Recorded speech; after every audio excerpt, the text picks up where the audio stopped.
Hello and welcome to Silver Age Silver Screen, a podcast where we watch, discuss, and review sci-fi, cult, superhero, and other stereotypically geeky films. I'm your co-host, Casey Charms. And I'm your other co-host, Riley Thorpe. And you know, Riley, did you know that space is a vacuum? And because it's a vacuum, no sound can travel through it. Which means in space, no one can hear you scream.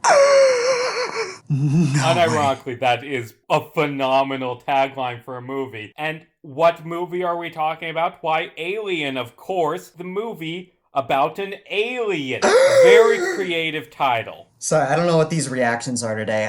I'm sorry. I'm just gasping at this point. Well, don't. It's weird. Yeah. This movie, you've heard of it. It's sci-fi classic. It's one of the most acclaimed sci-fi films ever, for good reason. Yeah. It was directed by Ridley Scott, stars Tom Skerritt, Sigourney Weaver, John Hurt, Veronica Cartwright. It started the Alien franchise. It currently has 6 films in the main series, but it also created 2 spin-offs, which were the 2 Alien vs. Predator movies, which are non-canonical. Yeah. Still, there's 6 in the main series. And all 6 of them are amazing. Undeniably perfect films. Yeah. All of them. Every single last one of them. Yeah. Especially Prometheus. But this one is genuinely very close to perfection. Oh, yeah. Like, not to tip our hands, but God, I'd seen this movie before and I enjoyed it. I forgot just how really good this movie is. This is a good movie. Yeah. This movie pioneered a whole new genre in cinema. Well, really made it popularized, I would say. It really started the trend of these small-scale, contained thrillers, just set in one location, a group of people getting attacked by something. It really was a big trendsetter and very influential into sci-fi and horror cinema going forward. Yeah, and we'll get into it later as we get to the relevant parts, but this film, from what I've read, I mean, obviously, this film, it came out 42 years ago, and I'm very young, so I can't say this from first-hand experience, but I've read people discussing the impact this had on both horror and sci-fi, and really in general, cinema that features female protagonists, which we'll get to. Mm-hmm. But Alien. Right at the beginning of the movie, there comes the iconic title sequence, which is like the title of the movie, Alien, but all of the lines of each of the letters are slowly fading onto screen as the camera pans across this unknown planet in the middle of outer space, until we eventually come across the cargo ship, the Nostromo, with a crew of 7 people. They carry mining ore, and they're on their way back to Earth. And you know, it's interesting. The first 5 minutes or so of this film are completely dialogueless. Mm-hmm. Just these shots sweeping through these cramped ship corridors as everything is turning on, as the ship is powering back on from hibernation, and eventually the crew wake up from their cryo sleep. This film overall, in the past, we've criticized films for being slow, but this is a film that does slowness right. There's this sense of dread and unease through every scene of this film. Like, the first half, you're just waiting for something to happen, waiting for the shoe to drop. Because just the way it's shot, you can tell things are going to go to hell very soon. The question is when. Yeah, and the movie being slow, at least for me, is never really a determining factor of whether or not the movie's good, because some of my favorite films and television shows are very slow-paced, and others are very fast-paced. But the difference being, if a movie is slow but bad, oh yeah, it's boring. But if a movie's slow but still very good, they'll call it a slow burn. So for that reason, it's like, slowness to me personally does not determine whether or not a movie's good or bad. If it is slow, what purpose does it serve, and does that achieve that effectively? And this movie very much so does. The camera pans through the Nostromo, the cargo ship, and the production design right out the gate is amazing. Not only is the ship, the exterior and the interior of the ship designed immaculately well, but it also feels like a place where people have been living in for months, if not years, which is, for all intents and purposes, is what this crew has been doing. Yeah, the ship, it's dark, it's cramped, it's dingy and huge, which both establishes the world of this movie and later on is very, very unfortunate for the crew members because, oh man, a dark ship with a lot of corridors. Man, I hope there isn't a black, or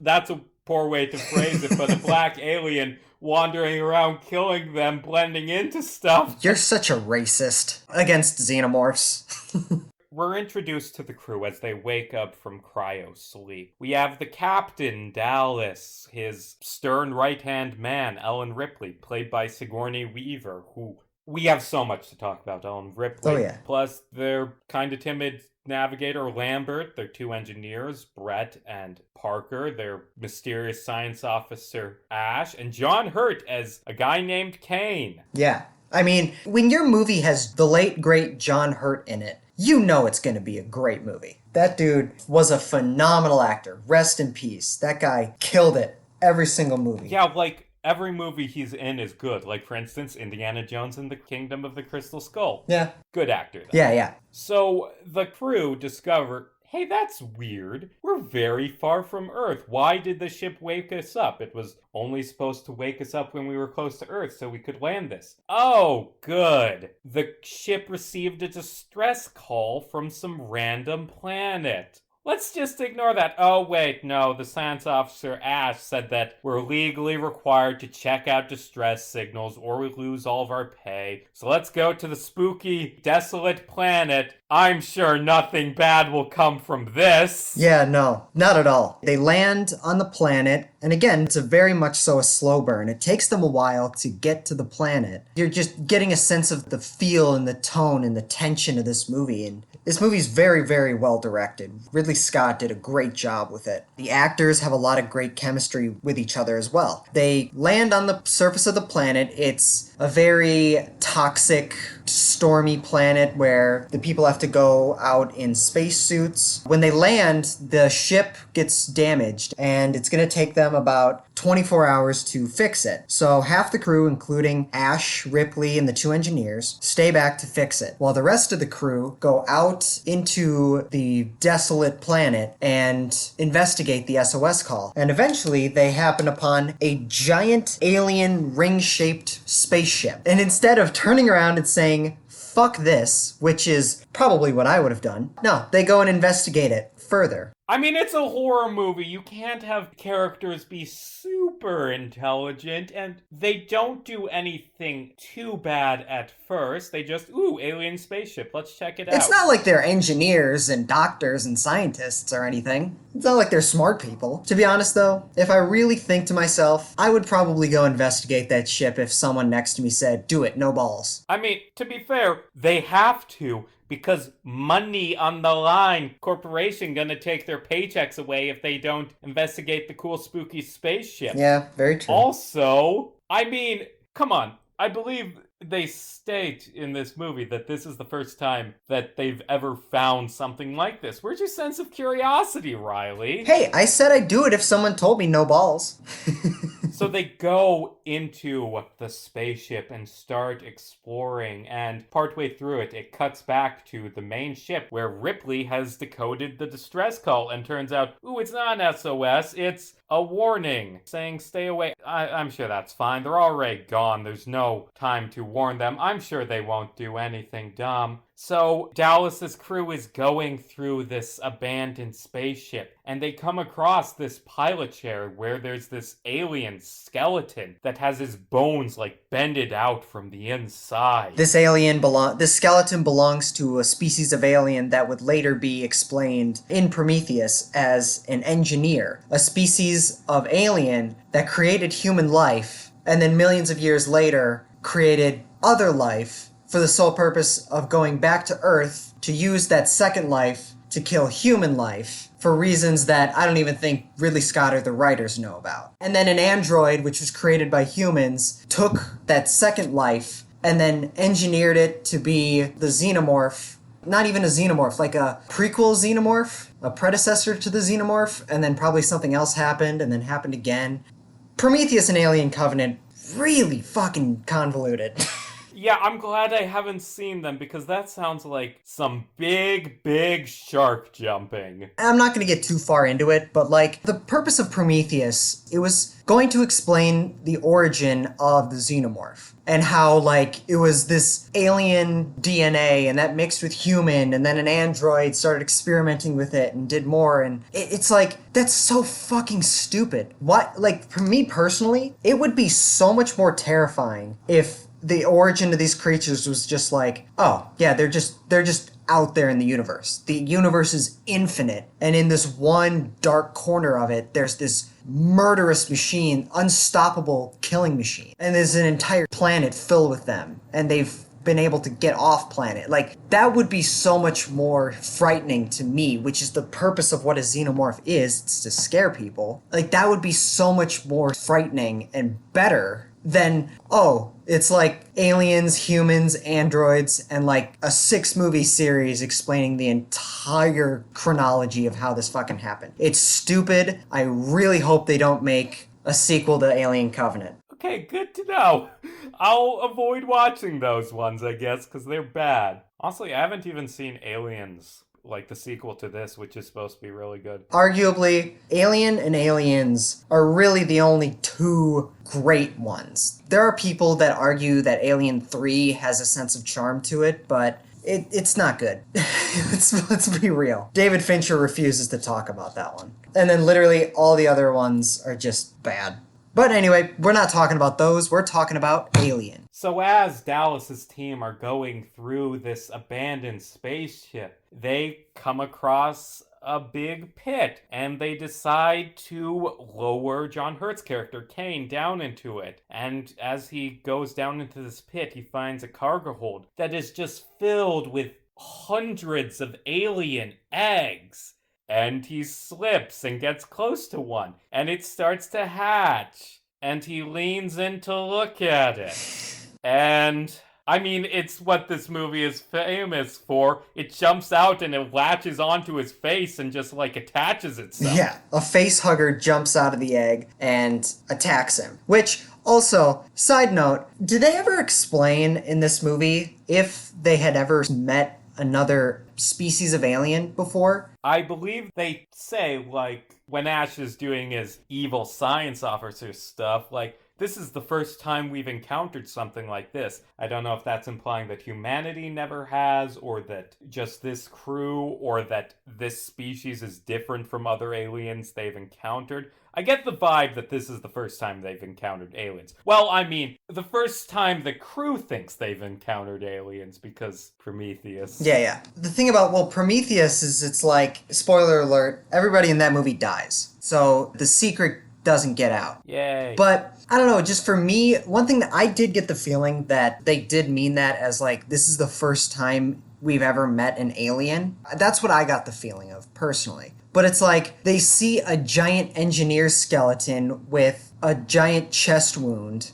and it's like, they seem to kind of brush it off. There's not a moment where they're like, holy shit, this is the skeleton of an alien. So, if this is the first alien, dead or alive, that they've ever seen, I don't know, that's kind of a weird reaction to it. Like, oh yeah, that's a thing. To be fair, it's not like they're Star Trek style boldly going where no man has gone before to find new aliens. True. They're just supposed to be shipping, like, metal. Like, they don't get paid enough to be curious about aliens. Yeah, I guess. So they drag Kane back to the ship, and initially Ripley doesn't want to let them in because of quarantine procedures, because, hey, what if whatever attached to his face gets out and it kills the entire crew? And you know what? Ripley comes across as being kind of like mean in that scene, yeah. But in hindsight, she was very much right. Do not bring the alien onto the ship. See, that's the thing. Up until that point, up until most of the movie, up until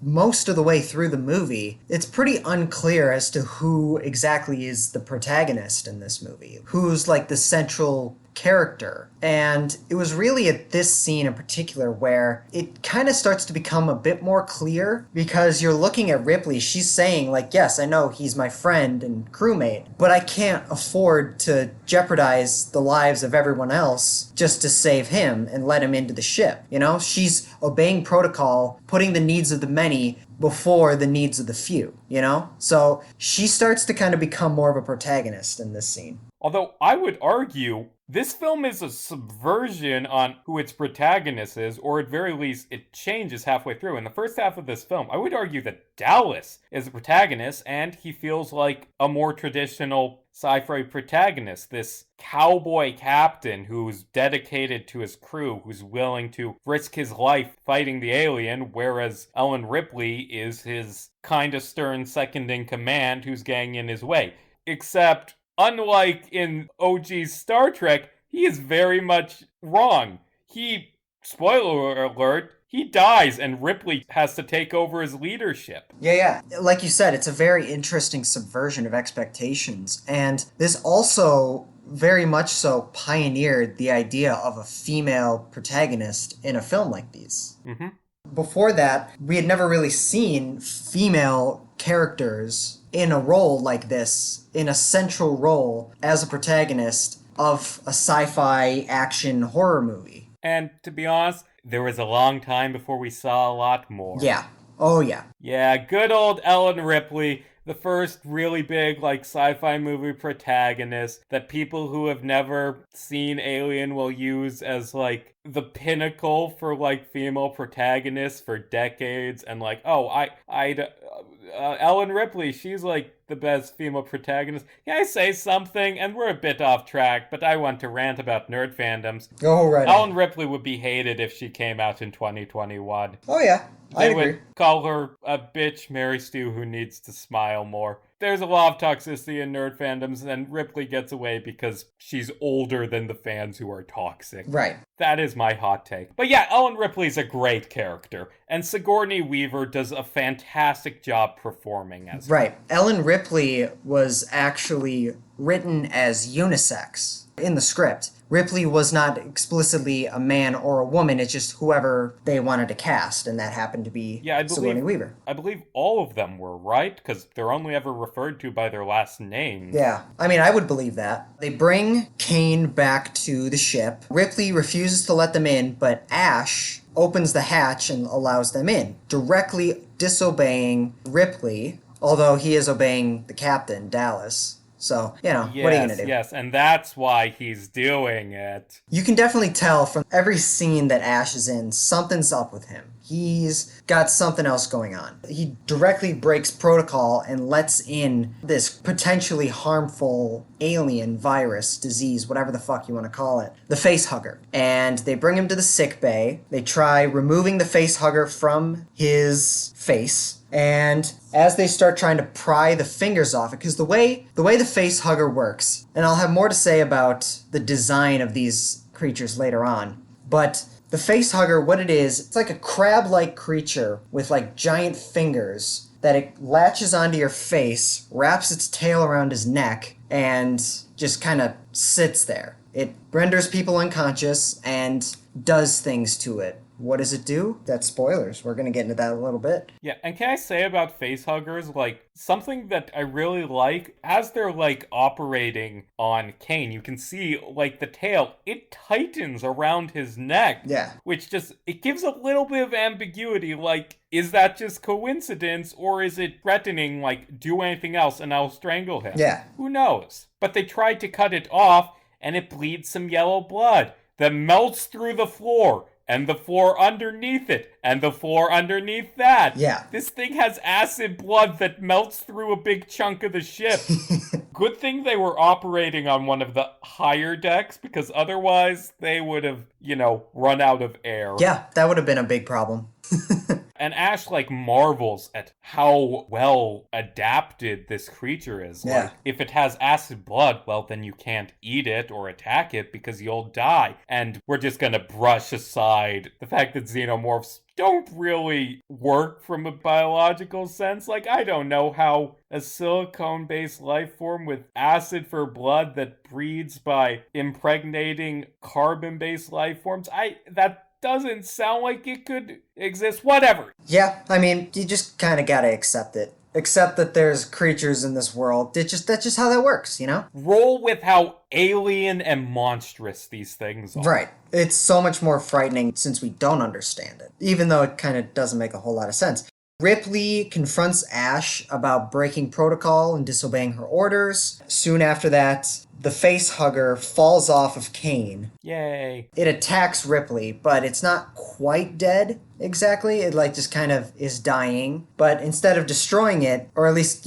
throwing it outside as they take off, Ash decides that he's the scientific officer and he's going to keep it to conduct experiments for reasons. The face hugger falls off, Kane wakes up, and I believe after that they take off into space, which I will say, that is some fantastic writing. The way the plot unfolds in this movie is so compelling and so masterfully done. Like, you start off, you're on a desolate alien planet, and one of your crewmates has a monster attached to his face. And you're like, okay, we're in a shitty situation. But then they go back up into space, and there's an even more dangerous alien attached because of that. And it's just the way the tension and the stakes increase as they progressively, inadvertently get themselves into worse and worse situations. It's incredibly effective and very well written. I've heard, I believe it was Ridley Scott. This side note, you can't name the character Ripley if you're named Ridley. It makes talking about your movie confusing. Yeah. But Ridley Scott has compared it when describing it, not so much as like a traditional monster horror movie, but he said he took a bit of inspiration from 10 Little Indians, and then they were none. Like, it has a new name in recent years because the original one was a bit racist. Right. The Agatha Christie story, that's the thing that every single murder mystery takes inspiration from. Get some characters, put them in a place where they can't escape from, put something there that's killing them, eat some popcorn and watch. They take off thinking, oh, well, alien's dead, it's gonna be smooth sailing, let's just have dinner together, nothing's gonna go wrong, and then everything goes wrong. Yeah, arguably, this is pretty shitty. I'd rather be on a shitty alien planet with no way of getting off with a face hugger than I would be in the middle of space with a xenomorph, personally. Once they're in space and Kane is getting some food, out of nowhere, he starts convulsing and screaming in pain. They think he's having a stroke or a seizure or whatever. And while they're trying to help him out, a baby xenomorph, or a chest burster as they're called, bursts out of his chest, as the name implies, in just a big splatter of blood. And then the xenomorph runs away. And side note, can we pause for a moment? Yeah. Let's talk about what this alien is called. Yes. Because if we're going to be technical, first off, I don't think the term xenomorph, I don't think they ever call it a xenomorph in this movie. No, they don't. And if we're being technical, the species isn't even called xenomorphs. Like, xenomorph, that's just a fancy term for alien. Xeno as in other, morph as in creature, or I might be wrong, I don't know word roots, but xenomorph's just a fancy term for alien. These things don't have a name. But we're gonna call them xenomorphs because other movies called them that. Right. When filming the chestburster scene, Ridley Scott did not tell the other actors what was gonna happen. He just said, react to whatever was gonna happen. And then a giant penis-shaped alien bursts out of John Hurt's chest. Must have hurt. It bursts out of his chest in a massive splatter of blood. So their screams and panics were real, or as real as they could have been. Imagine if, like, the alien was real and, like, what was planned in the script was that John Hurt was going to, like, give some bombshell revelation, like, Dallas, I've always loved you. And the actors are supposed to react to that, and then he just dies, and they think, oh, it's part of the movie. I don't know what I'm saying. This is dumb. Cut this in the edit, or don't. I don't care. Yeah, whatever works. The chestburster bursts out of Kane's chest, killing him. They mourn his death and host a funeral for him. They wrap his body up and eject him into space. Which begs the question. It's a very somber scene, and it's very tragic because their friend got killed. But this begs the question. If they just eject the body into space, is this a common practice? And if so, how many bodies do you think are floating around in space in this universe? I don't know if it's the common practice, but it's definitely what they should do when he's infected with an unknown disease. Oh yeah, I agree. Although, to the bodies floating in space, who says it's floating in space? Because it got a bit of momentum from being thrown out of the back of the ship. So it's going to keep moving until it hits something. Which means some alien planet out there just alien kids sitting in a sandbox having a nice day. John Hurt's corpse just lands in front of them, then transforms into Christopher Eccleston. Or, and hear me out, I really think that that's hilarious. Or, what I also think is hilarious is the thought of maybe a luxury vessel goes by. Like maybe it's like kind of like a cruise ship type thing. And this family is taking a walk right as they woke up. They're going around the ship, seeing the sights. Oh, look, it's the Milky Way galaxy. Look how beautiful. And then out of nowhere, boom, John Hurt's wrapped up carcass hits the window and scars those children for life. So, there's a little itty bitty alien loose on the ship. Let's go look for it. Okay, we hear something. We're approaching it with our flamethrower and net. Okay, we're going to turn around the chair and oh my god, it's a kitty! Ah!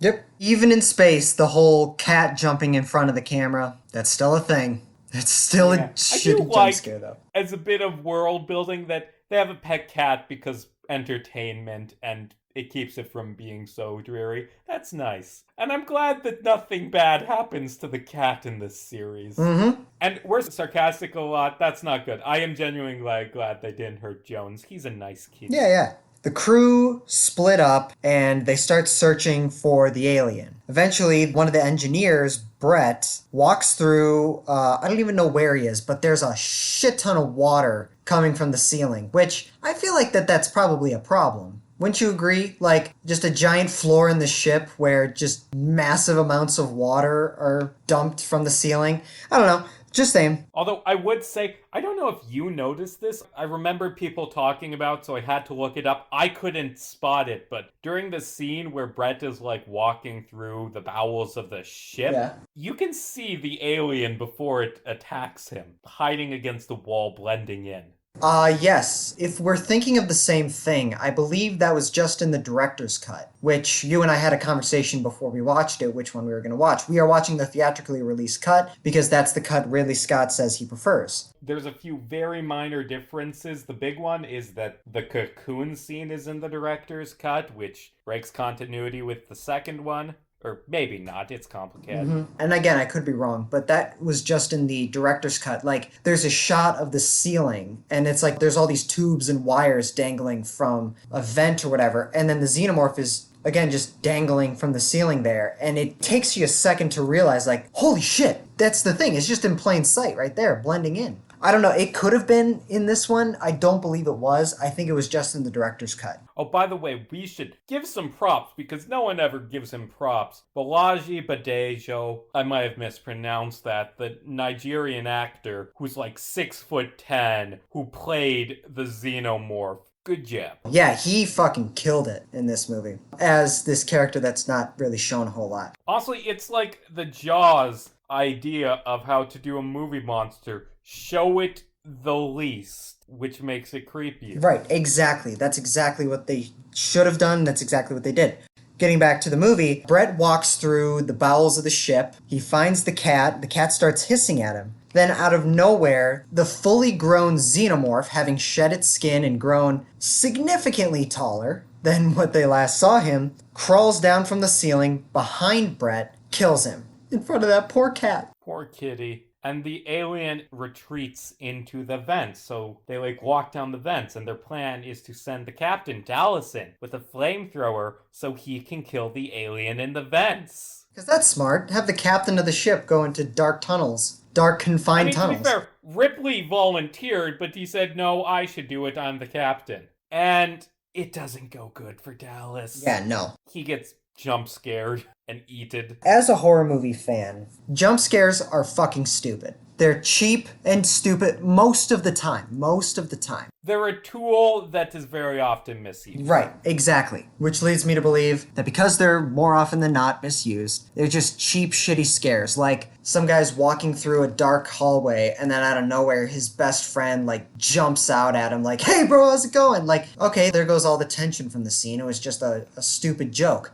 But when a jump scare is done correctly, like it is in this scene and in many other horror films, like one that comes to my mind are the Conjuring movies. Not the spin-offs, just The Conjuring and Conjuring 2, because those are the only good ones in that series. Apart from Annabelle Creation, or whatever that one's called. I've heard that one's not bad. But when a jump scare is done correctly, which this one is, it can be used for great effect. Dallas is walking through the tunnels at the bottom of the ship, and as the rest of the crew begins using radar to track where he is and track where the alien is. And then out of nowhere, the alien starts going right for him. And instead of going up, he goes down the ladder, turns around, and finds a big xenomorph reaching out at him. And it's fucking terrifying. Then that's one of the best things I can say about this movie is, like we said, what this movie was just a contained thriller that serves the purpose of building and creating as much tension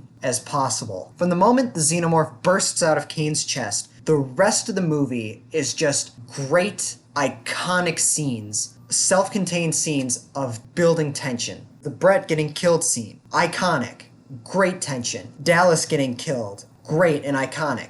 Great tension. This film is just made up of so many iconic scenes like that creates such great tension that it just does it so well. And it's fantastic. Also fantastic that I feel like I should bring up right now, the design of the xenomorph. Oh god, can we just talk about... This is a very sexual, I guess is the word for it, film? Yeah. Like, Freud would have a field day with this shit, with all the Geiger monsters and set design, and just so many dicks and vaginas everywhere. Yeah. The xenomorph was designed by Swiss painter and artist H.R. Geiger. And the inspiration for the design came from, he would apparently go to these BDSM clubs in like the middle of downtown New York. And he would take a lot of inspiration from that. So, and he implemented a lot of those designs into the design of the xenomorph here. Like, as we mentioned earlier, the chest burster is very phallic in nature. It's like this tan-colored, penis-shaped creature with sharp teeth. And we've joked regularly about, hey, that looks like a dick. Like in The Last Airbender, Princess Yue's hair looked like a dick. Yeah, and Zod's ship. Zod's capsule that he was kept in Man of Steel, it's like, that looked like a dick. And like, typically we make fun of that stuff, but when it's used in this context, it serves for incredible, scary effect. What gave the design such a terrifying look was this subtext of sexual assault. Here are 3 different things that happened in this movie. Number 1, a vagina with legs bursts out of an egg and latches onto a guy's face and then impregnates him, which makes a penis burst out of his chest that then grows into a big penis that has another penis in its mouth that kills a bunch of people. Number 2, later on, that monster, spoilers, it like kills a woman and there's a shot of like its tail like running up her leg as she's screaming and some very uncomfortable things. Also, don't just give credit to the alien. There's the scene where the evil nasty boy with cum for blood tries to strangle a woman to death with a porno mag. Yeah. This film, it's... very, very sexual. Yeah. And you know what? I don't mind the, like, phallicness, but you know what grosses me out about this movie?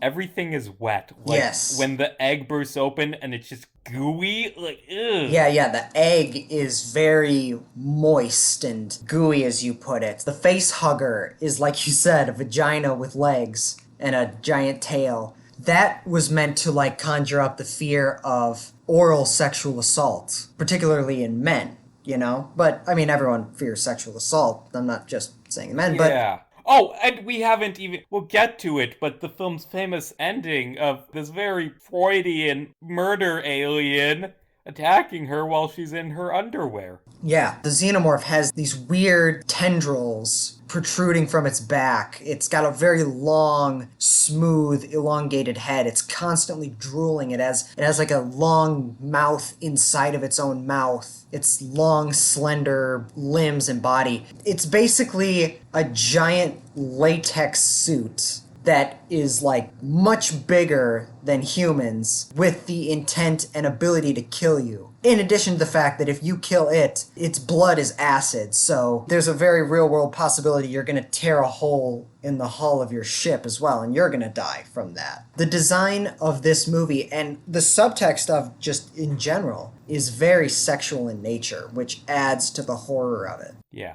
Very unsettling. Oh, by the way, I forgot to mention it earlier. One little nitpick of this movie. How the fuck did the alien get so big? Like, it was a tiny baby, and then like an hour later, it's almost 7 feet, actually probably 7 feet tall, because the suit would add a few things onto Badejo. I wish I'm bad with foreign names. It would add a few inches of height to him. Like, Yeah. How did it get so big? Where is it getting this mass? Yeah. I don't know. Maybe it ate all the stuff in the cupboards, but like, I got the impression that this thing was a carnivore. Whatever, minor nitpick. Yeah, I mean, it's got acid for blood. You just kind of got to accept it. So Ripley goes to the ship's computer and asks it, hey, what's going on? Why is Ash being so annoying, with the breaking quarantine and thinking the aliens are cool? What's his deal? And she finds out that the company that they're working for is evil. I mean, yeah, it's a company, but especially evil. They gave Ash special orders to take them to this planet and bring the alien back. Safety of the crew be damned. Ash, sneaks up on her and, tries to choke her to death, as we said, with a porno mag. She punches him and he starts bleeding this weird white liquid. So Freudian. Eventually, Parker, the engineer, runs up behind Ash and hits him in the head with something hard enough to knock it off, revealing that Ash is a robot which exists in this world. I'm gasping again. I apologize for that. Dude, you okay?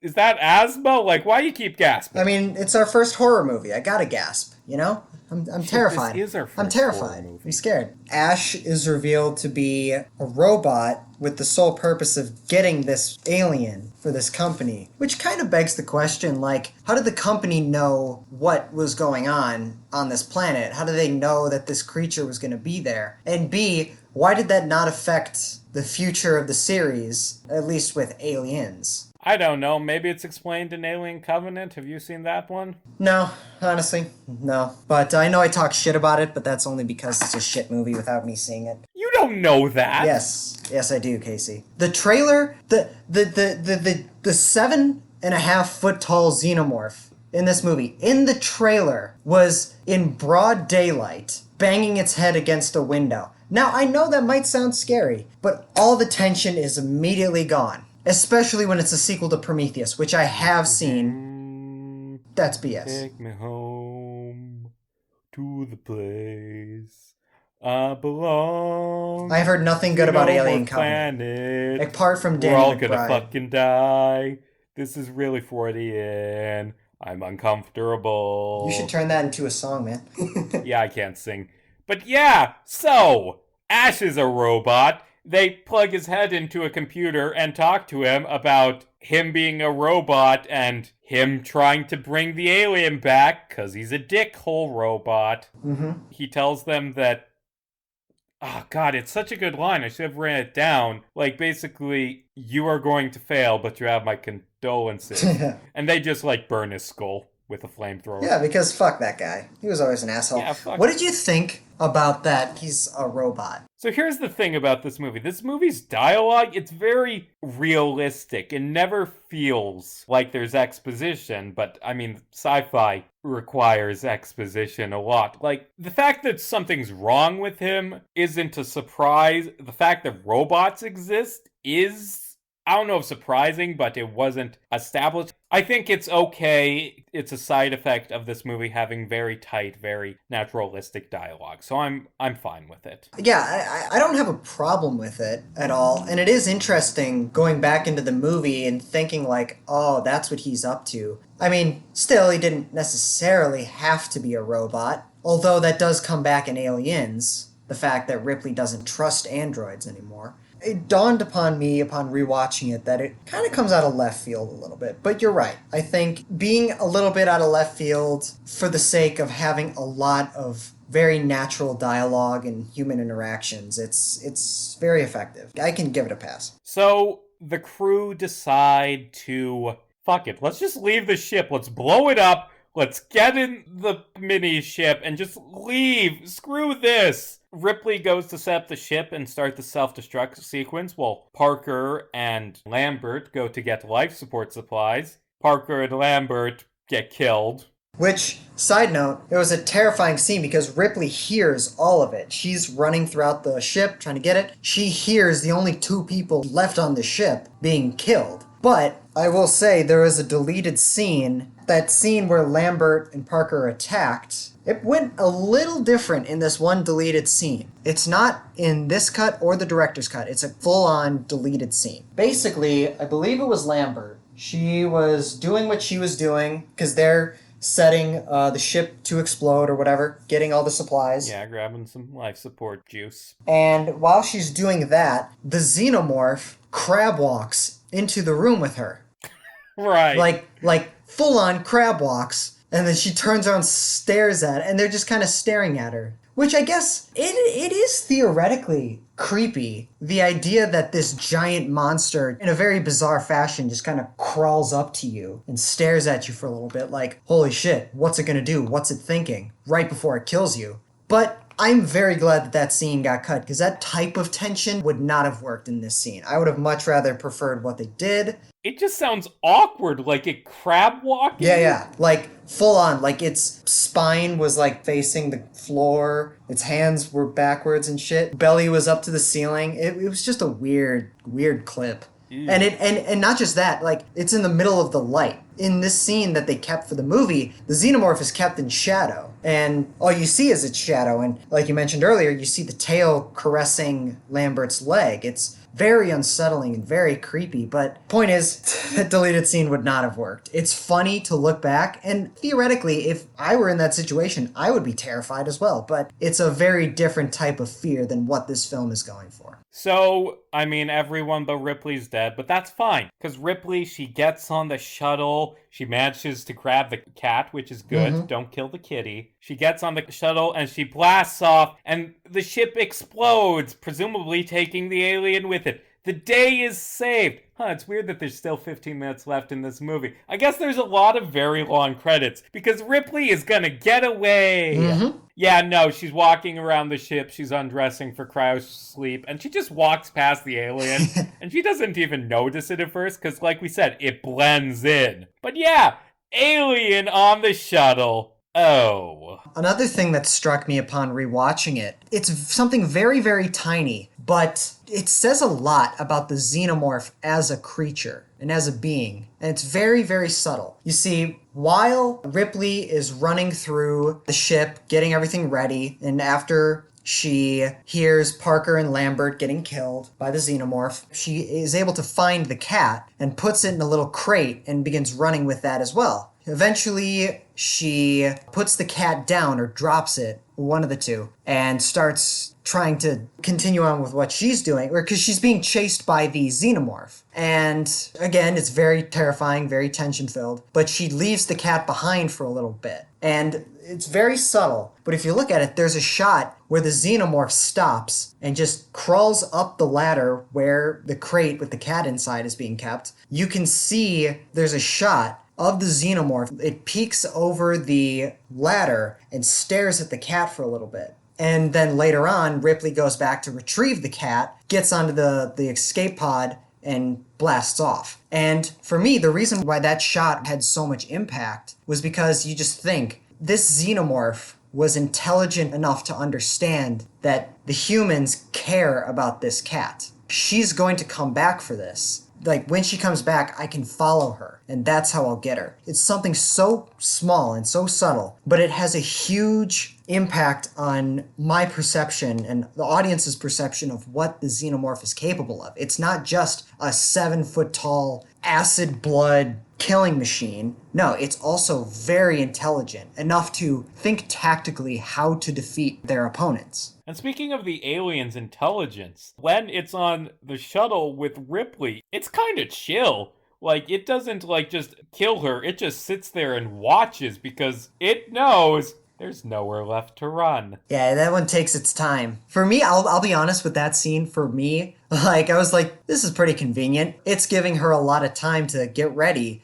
But then it dawned on me, like you said, I go, oh shit, he's biding his time, isn't he? Yeah. Although it probably shouldn't have, because Ripley puts on a spaceship and opens the airlock door, and the alien gets sucked out. Mm-hmm. It tries to hang on, and, like, she shoots it, but it still hangs on, and, like, it catches onto the engines, and she turns on the engines and blasts it away. It's finally dead. Unless it can survive in a vacuum.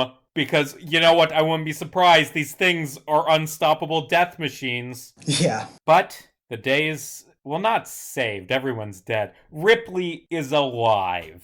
And the film ends. And she goes to cryo sleep, where she will be awakened in the next movie. Mm-hmm. God, such a great movie. Yeah, this was fantastic. In terms of flaws I have with this movie, there was some ADR and maybe some slight moments where the acting just kind of wasn't great for me. Like, there's a part where something happens to one of the people, and then one of them reacts like this. They're like, is he all right? I'm like, okay, yeah, that acting wasn't a spectacular choice, but that happens few and far between in this movie. And another problem, there's some logistical issues, some minor logistical issues. When they're defeating Ash and they take off his head and they put it on the ground, the way it cut between the shots didn't seem very convincing. Just the practical effects, it wasn't exactly shot or cut together in the most convincing way. So maybe 4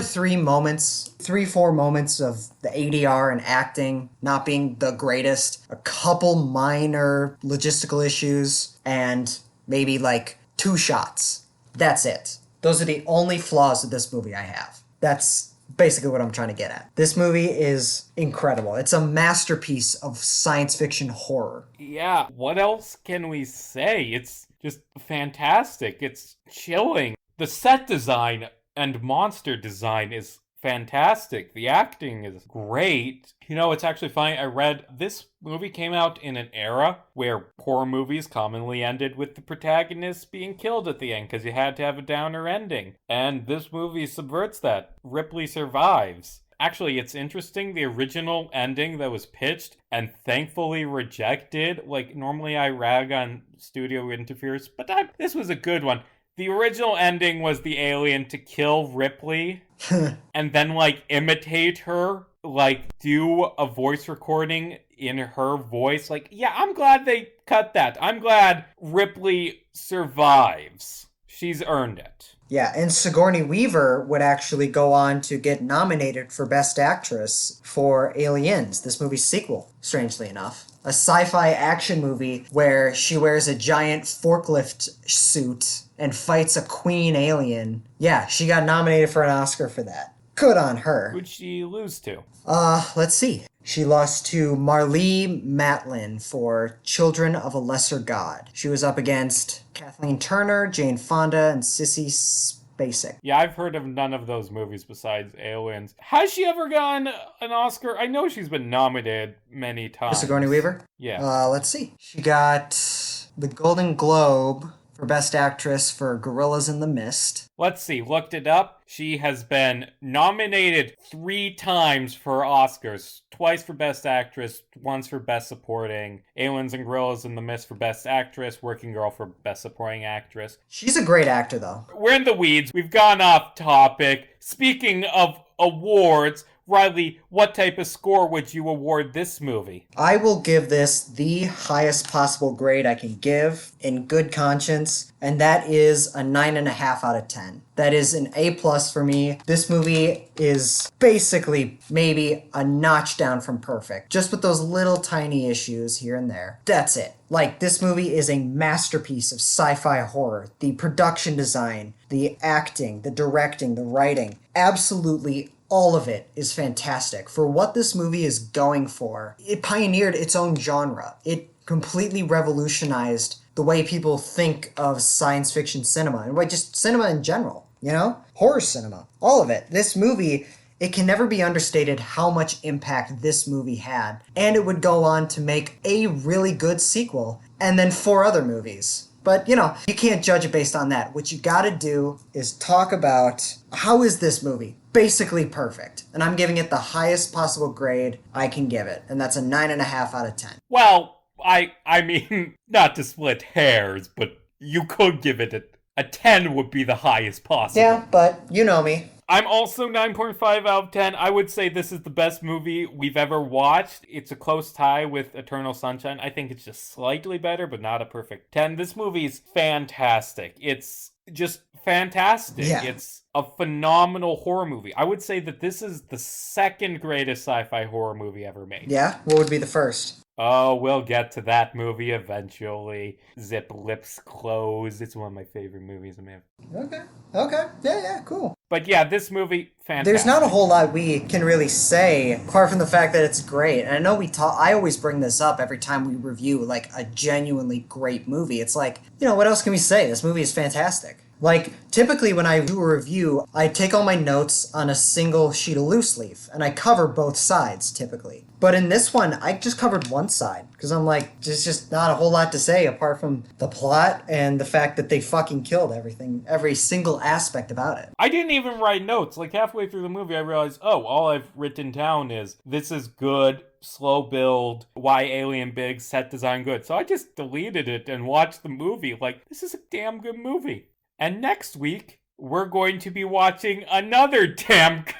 I can't even say that with a straight face. Next week is April 20th. We're watching Howard the Duck. Another iconic sci-fi horror movie. Because that movie is fucking horrific. Yeah. So, look forward. First theatrically released Marvel Comics inspired movie. 13% Rotten Tomatoes, admittedly. I've never seen it. I'm sure it's a masterpiece. It's produced by George Lucas, and if you read the internet these days, George Lucas can do no wrong. Yeah, the internet's... It's weird, like, watching how the internet's view on George Lucas has changed over time, and that's honestly a discussion for a Star Wars review. But yeah, next week, Howard the Duck. It's probably not going to be good, but we're going to watch it. Get ready this 420, because we're fucking reviewing Howard the Duck. Oh boy. Riley, where can they find you? You can all find me on TikTok and Instagram at Riley James Thorpe, where you can check out all of my content there. You can also follow me on YouTube at Riley Thorpe, where you can check out all of my short films. Speaking of social media, I would just like to make an announcement that yesterday, at least yesterday as of recording this episode, I have officially... Yeah, so like 2 weeks ago. Yeah,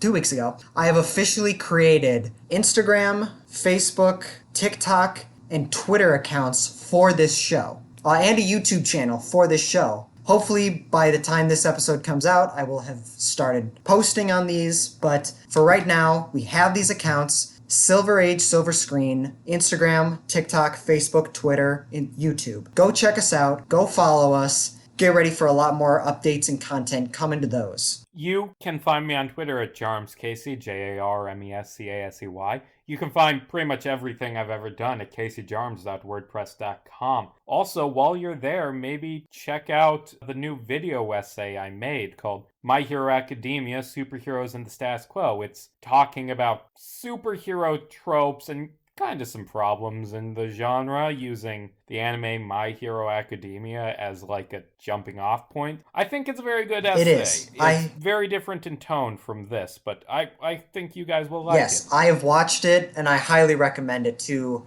just people. not just fans of superheroes and fans of the show, fans of character development, and just people in general. I recommend it to all people. Aw, thanks, man. We'll be back next week, assuming we don't slip into the Freudian hellscape that is the Alien franchise. Like, seriously, oh god, there is so much weird sexual stuff in this movie. Yeah. But it's fine, it was a good movie. Best movie we've seen on this podcast.